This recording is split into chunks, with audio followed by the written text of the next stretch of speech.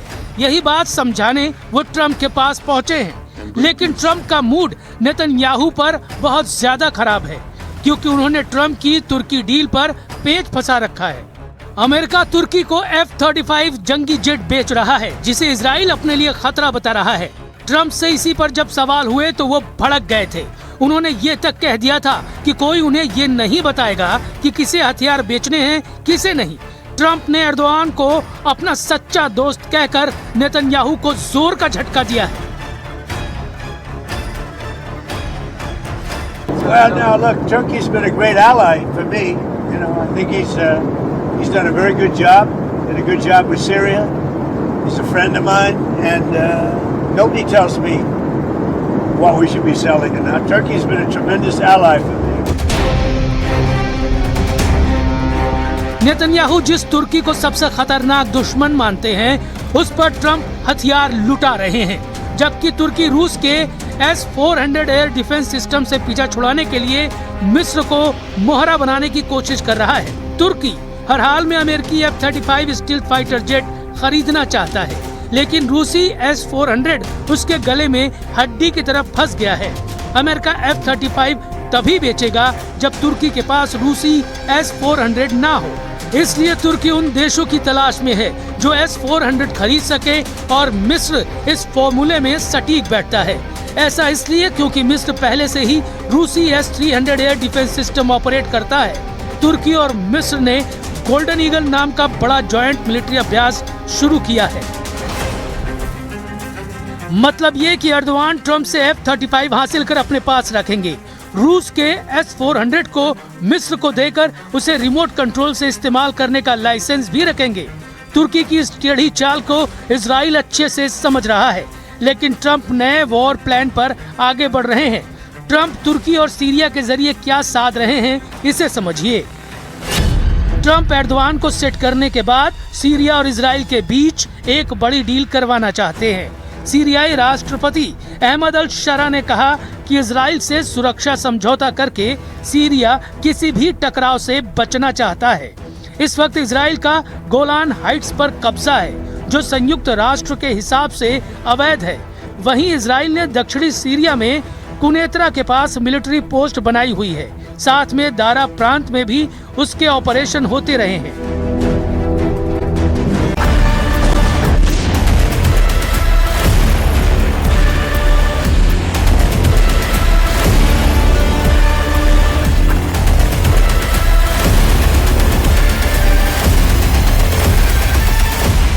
Ukraine पर हमले का ये सबसे ताजा भयानक वीडियो है।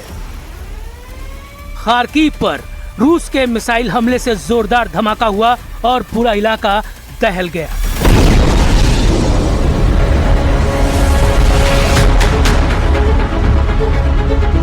इस हमले के बाद पूरा इलाका धुएं और मलबे से भर गया। यूक्रेन का दावा है कि इस हमले में एक महिला की मौत हो गई, जबकि 2 बच्चे घायल हो गए।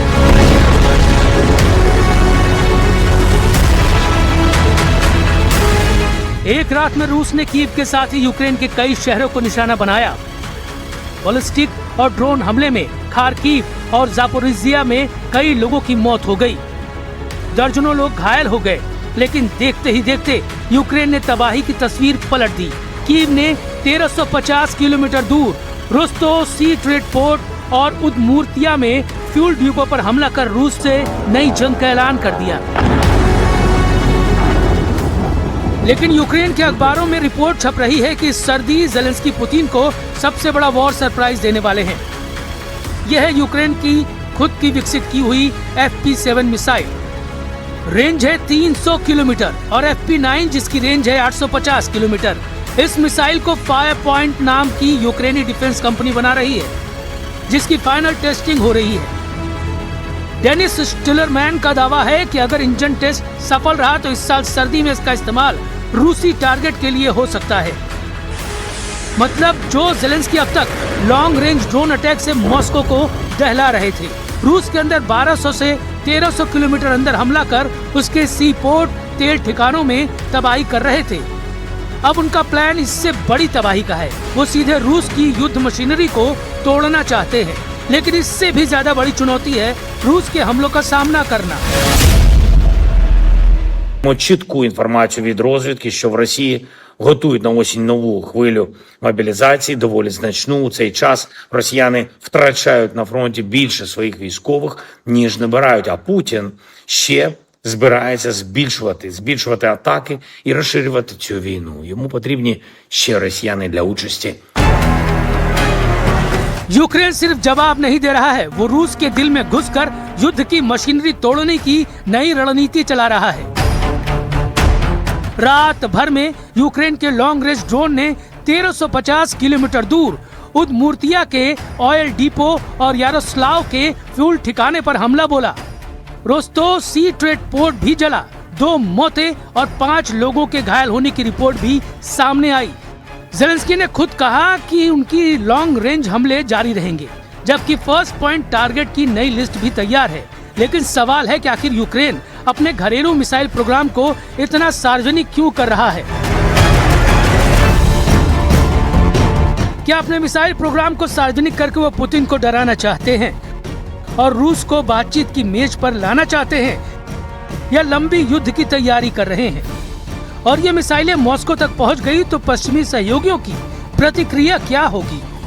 इसके बाद यूरोप समर्थन बढ़ाएगा या जंग को भड़कने से रोकने के लिए दबाव बनाएगा? क्या यूक्रेन मॉस्को पर बैलिस्टिक मिसाइल मारने का दावा करके अमेरिका यूरोप से और ज्यादा हथियार और राजनीतिक समर्थन